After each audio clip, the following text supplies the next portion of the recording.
ओम हनु हनु हनु हनुमते नमः। श्री रामाय नमः।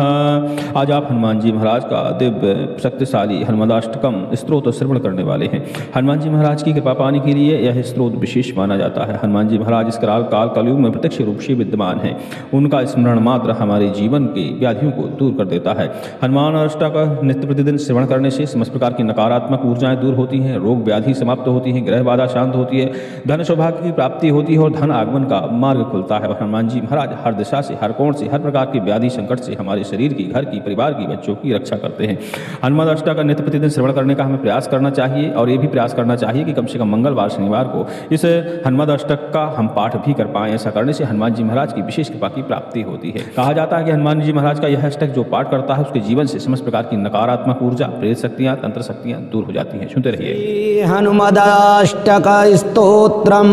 श्री रघुराज पदाब्ज निकेतन पंकज लोचन मंगल राशि चंड महाभुज दंड सुरारि विखंडन पंडित पाहि दयालो पातकिनम च समुद्धरम माम महताम ही सतामपि मानमुदारम त्वां भजतो मम देहि दयाघन। हे हनुमत स्वपदाम्बुज दास्यम संसृति ताप महानल दग्ध तनूरुह मर्म तनोरति बेलम पुत्र धन स्वजनात्म ग्रहादिषु शक्तिमतिरति किल विषमूर्ति केन चिदप्य मलेन पुराकृत पुण्य सुपुंज लभेन विभो वै त्वां भजतो मम देहि दयाघन। हे हनुमत स्वपदाम्बुज दास्यम संसृति कूप मनल्प मघोर निदाघ निदान मजस्नमेशं प्राप्य सुदुःख सहस्त्र भुजंग विषैक समाकुल सर्वतनोर्मे घोर महाकृपणा पदमेव गतस्य हरे पतितस्य भवाब्दौ त्वां भजतो मम देहि दयाघन। हे हनुमत स्वपदाम्बुज दास्यम संसृति सिंधु विशाल कराल महाबल काल झसग्रसनार्तम व्याघ्र समग्र धियं कृपणम च महामदनाक्र सुचक्र हतासु काल महारस नूर्मिनि पीडित मुद्धर दीन मनन्य गतिम त्वां भजतो मम देहि दयाघन। हे हनुमत स्वपदाम्बुज दास्यम संसृति घोर महागहने चरतो मणि रंजित पुण्य सुमूर्ते मन्मथ भीकर घोर महोग्र मृग प्रभारार्धित गात्र सुषंधे मत्सरताप विशेष निपीडित बाह्यम तेष कथंचिदमेयं त्वां भजतो मम देहि दयाघन। हे हनुमत स्वपदाम्बुज दास्यम संसृति वृक्ष मनेक सताघ निदान मनंत विकर्म सुशाखम दुख फलम करणाधिपतास मनंग सुपुष्प मचिंत सुमूलम तम हदिरुह्य हरे पतितम शरणागत मेव विमोचय मूढ़म त्वां भजतो मम देहि दयाघन। हे हनुमत स्वपदाम्बुज दास्यम संसृति पन्नग वक्र भयं कर दंष्ट्र महाविष दग्ध शरीरम प्राण विनिर्गम भीति समाकुल बंध मनाथ मतीव विषण्णम मोह महाकुहरे पतितम दयोद्धर माम जितेन्द्रिय कामम त्वां भजतो मम देहि दयाघन। हे हनुमत स्वपदाम्बुज दास्यम इंद्रिय नामक चौर गणैर्हृत तत्व विवेक महाधन राशिम संसृति जाल निपातितमेव महाबलि भीष्म विखंडित कायम तत्पद पद्म मनुत तममाश्रित माशुकापीश्वर पाहि कृपालो त्वां भजतो मम देहि दया घन हे हनुमत स्वपदाम्बुजदास्यं ब्रह्म मरुद गण रुद्र महेंद्र किरीट सकोटि लसत पद पीठम दासरथिं जपति क्षिति मंडल एष निधाय सदैव हृदाब्जे तस्य हनुमत एव शिव शंकर मस्तकमेत दनिष्ठ हरं वै यं सततं हि पठेत् स नरो लभते च्युत राम पदाब्ज निवासम् श्रीमधुसूदनाश्रम शिष्याच्युत विरचितं हनुमदाष्टकं सम्पूर्णम् ओम हनु हनु हनु हनुमते नमः। श्री रघुराज पदाब्ज निकेतन पंकज लोचन मंगल रासे चंड महाभुज दंड सुरारि विखंडन पंडित पाहि दयालो पातकिनं च समुद्धरं मां महतां हि सतामपि मानमुदारं त्वां भजतो मम देहि दयाघन हे हनुमत स्वपदाम्बुजदास्यं संसृतिताप महानल दग्ध तनूरुह मर्म तनोरतिबेलम् पुत्र धन स्वजनात्मग्रहादिषु शक्तिमतिरति किल विषमूर्ते केनचिदप्यमलेन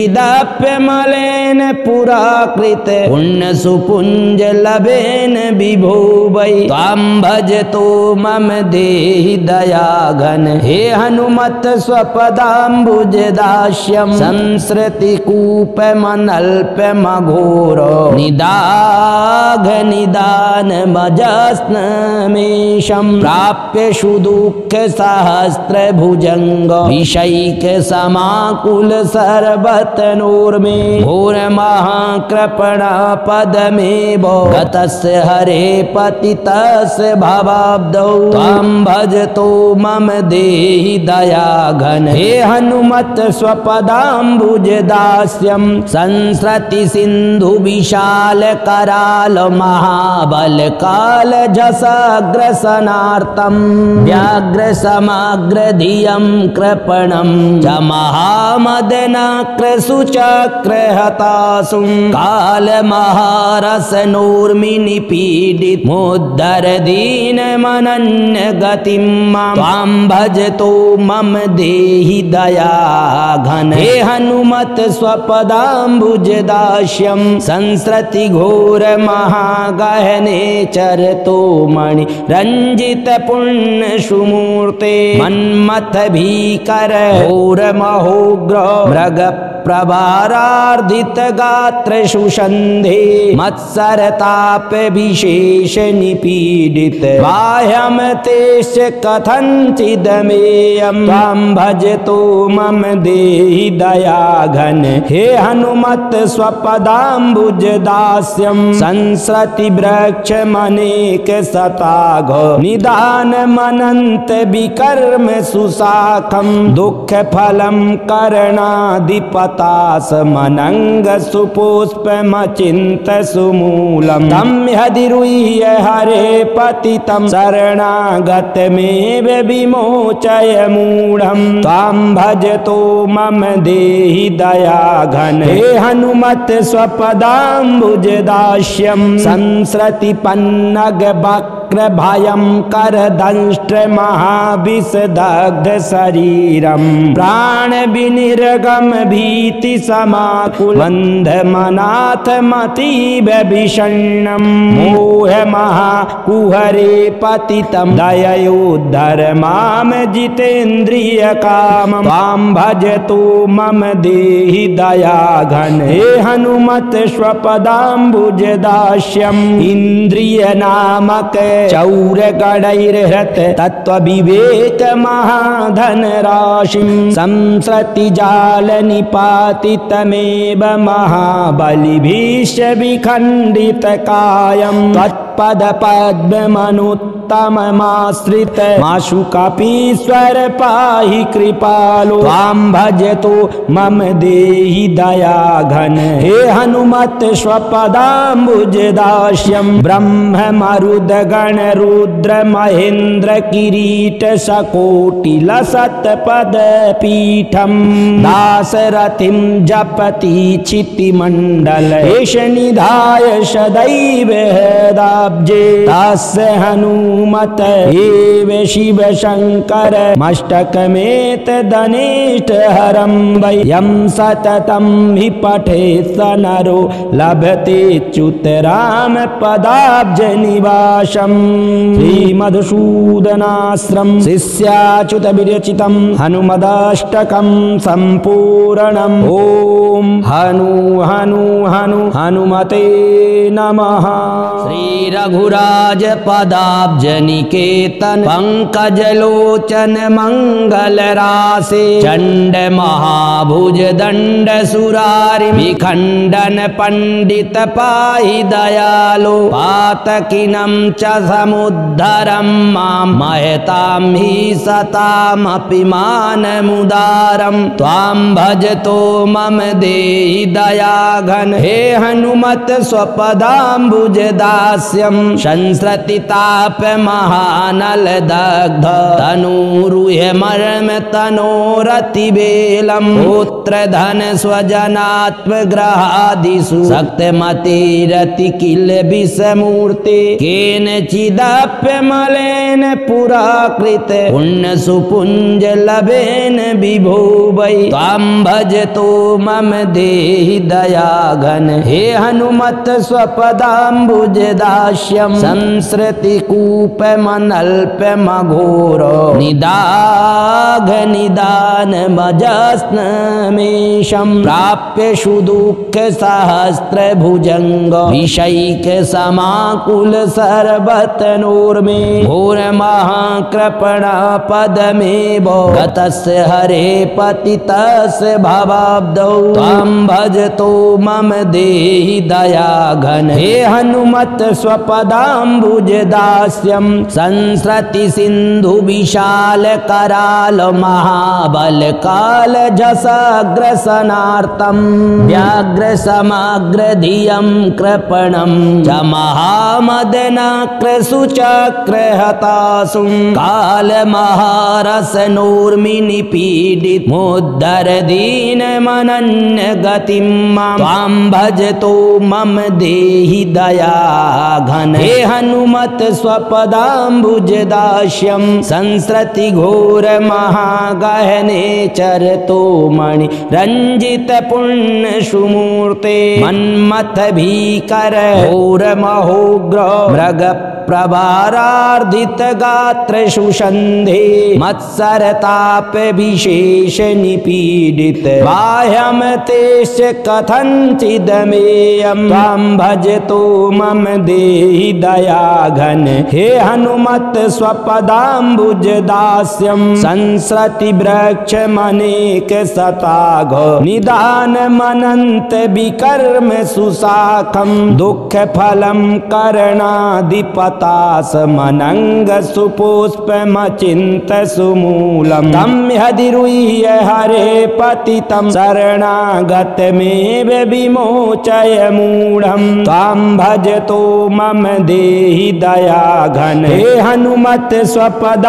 स्वपदाम्बुजदास्यं संसृति पन्नग वक्र भयं कर दंष्ट्र महाविषदग्ध शरीरं प्राण विनिर्गम भीति समाकुल बंधमनाथ मतीव विषण्णं मोह महाकुहरे पतितं दययोद्धर माम जितेन्द्रिय कामं त्वां भजतो मम देहि दयाघन हे हनुमत स्वपदाम्बुजदास्यं इंद्रिय नामक चौर गणैर्हृत तत्व विवेक महाधन राशिं संसृति जाल निपातितमेव महाबलिभीष्य विखंडित कायं तत्पद पद्मनुत्तम तममाश्रित माशुकापीश्वर पाहि कृपालो त्वां भजतो मम देहि दयाघन हे हनुमत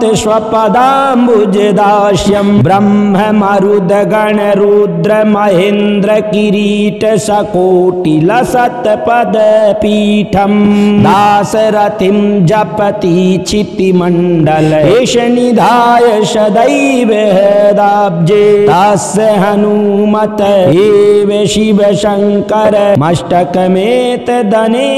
हरं वै यं सततं हि पठेत् स नरो लभते च्युत राम पदाब्ज निवासम्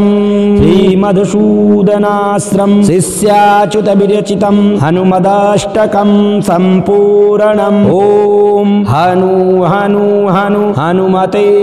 नमः।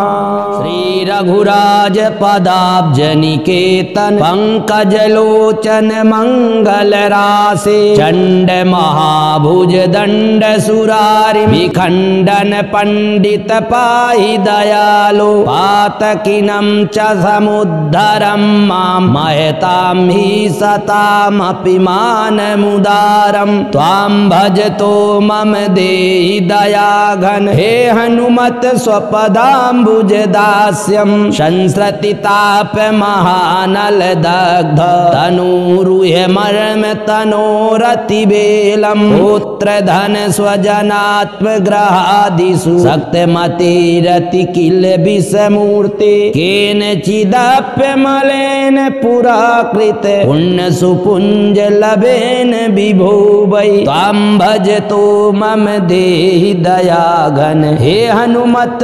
स्वपदाम्बुजदास्यं संसृति कूप मनल्प मघोर निदाघ निदान मजस्नमेशं प्राप्य सुदुःख सहस्त्र भुजंग विषैक समाकुल सर्वतनोर्मे घोर महाकृपणा पदमेव गतस्य हरे पतितस्य भवाब्दौ त्वां भजतो मम देहि दयाघन हे हनुमत स्वपदाम्बुजदास्यं संसृति सिंधु विशाल कराल महाबल काल जसाग्रसनार्तं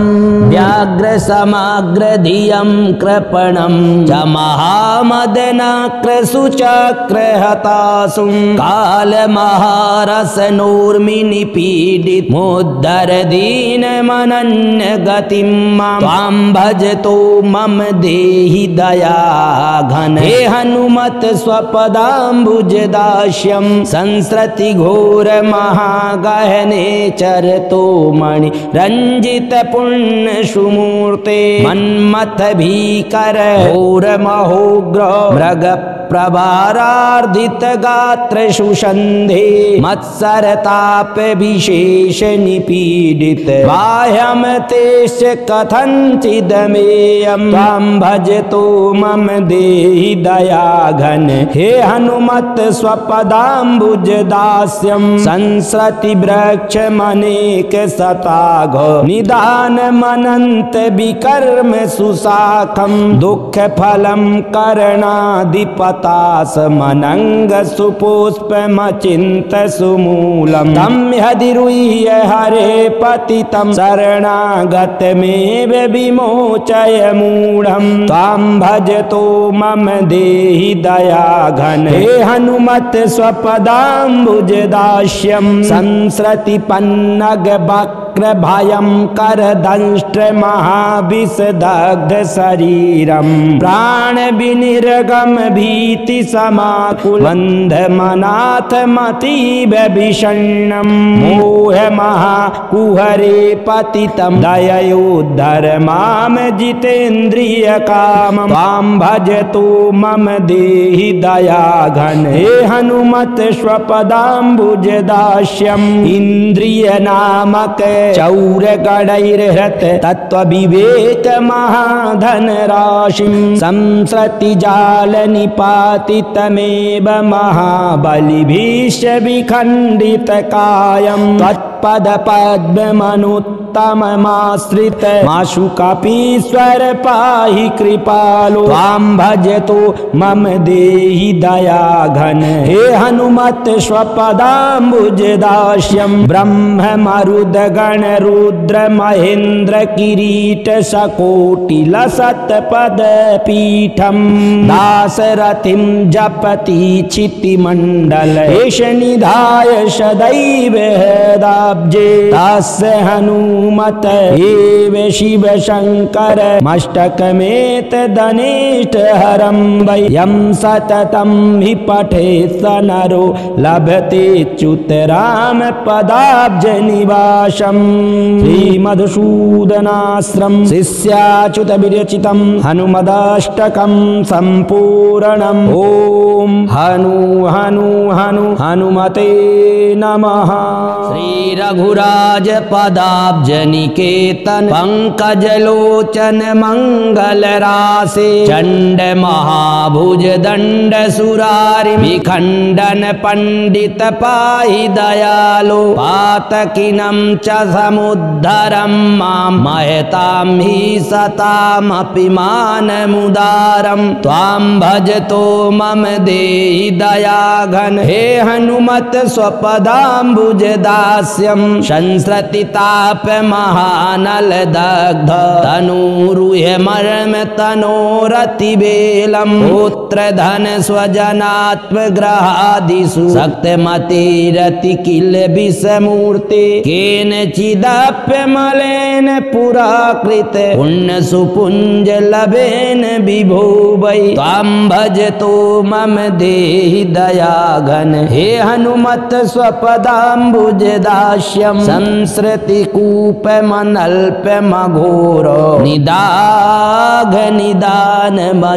मजस्नमेशं प्राप्य सुदुःख सहस्त्र भुजंग विषैक समाकुल सर्वतनोर्मे घोर महाकृपणा पदमेव गतस्य हरे पतितस्य भवाब्दौ त्वां भजतो मम देहि दयाघन हे हनुमत स्वपदाम्बुजदास्यं संसृति सिंधु विशाल कराल महाबल काल जसाग्रसनार्तं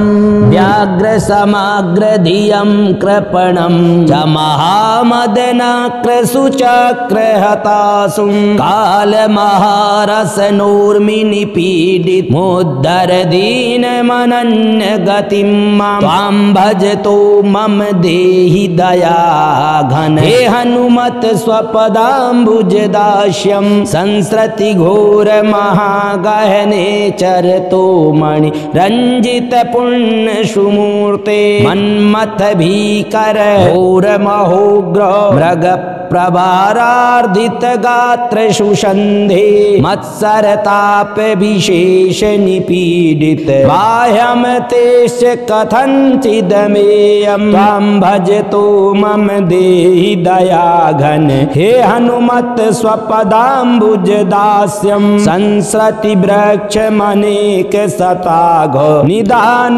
मनंत विकर्म सुशाखं दुःख फलं करणाधिपतास मनंग सुपुष्पमचिंत सुमूलम् तं हदिरुह्य हरे पतितं शरणागतमेव विमोचय मूढं त्वां भजतो मम देहि दयाघन हे हनुमत स्वपदाम्बुजदास्यं संसृति पन्नग वक्र भयं करदंष्ट्र महाविषदग्ध शरीरं प्राण विनिर्गम भीति समाकुल बंध मनाथ मतीव विषण्णं मोह महाकुहरे पतितं दययोद्धर माम जितेन्द्रिय कामं त्वां भजतो मम देहि दयाघन हे हनुमत स्वपदाम्बुजदास्यं इंद्रिय नामक चौर गणैर्हृत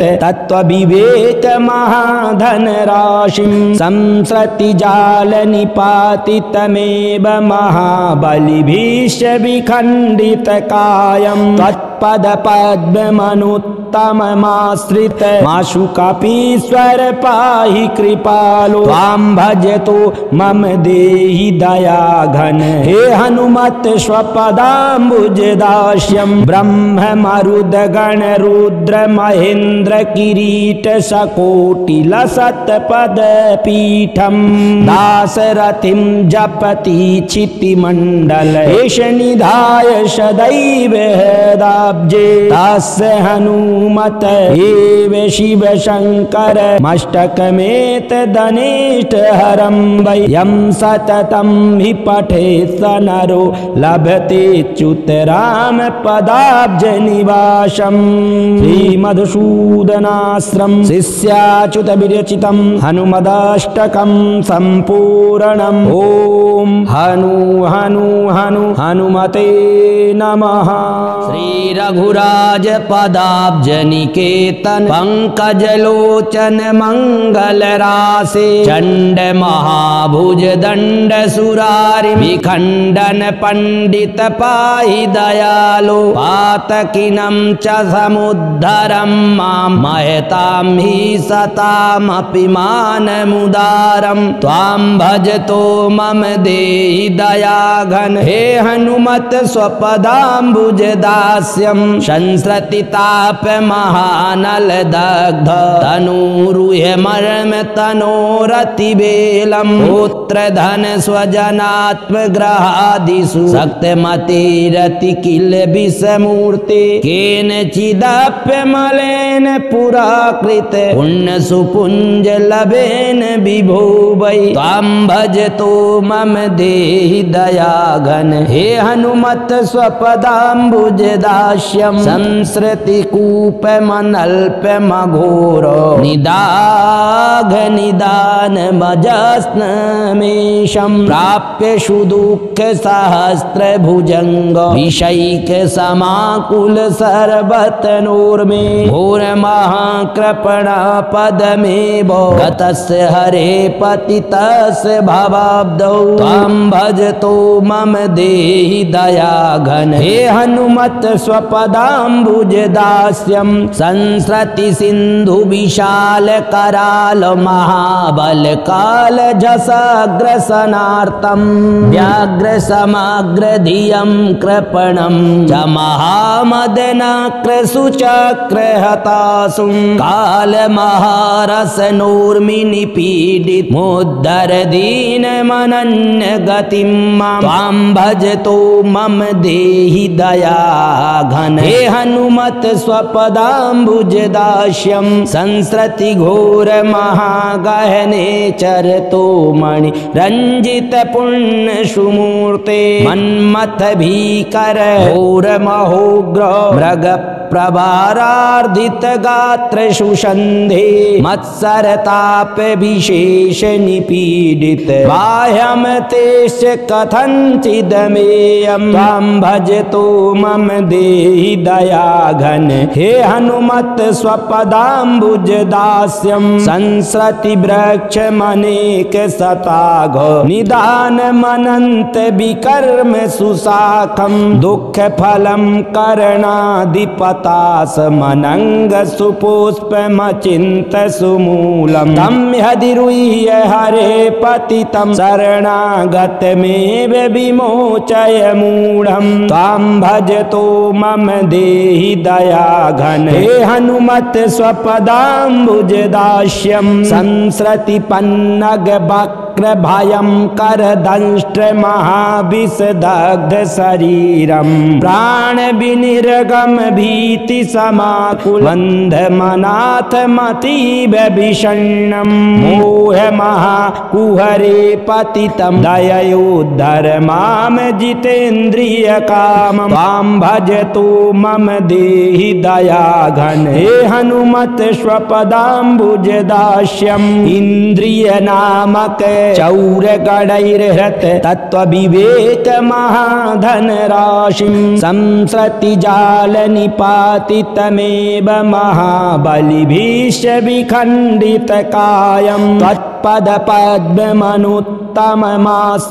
माशुकापीश्वर पाहि कृपालो त्वां भजतो मम देहि दया घन हे हनुमत स्वपदाम्बुज दास्यम् ब्रह्म मरुद गण रुद्र महेन्द्र किरीट सकोटि लसत पद पीठम् दासरथिं जपति क्षिति मंडल एष निधाय सदैव हृदाब्जे तस्य हनुमत एव शिव शंकर मस्तकमेत दनिष्ठ हरं वै यं सततं हि पठेत् स नरो लभते च्युत राम पदाब्ज निवासम्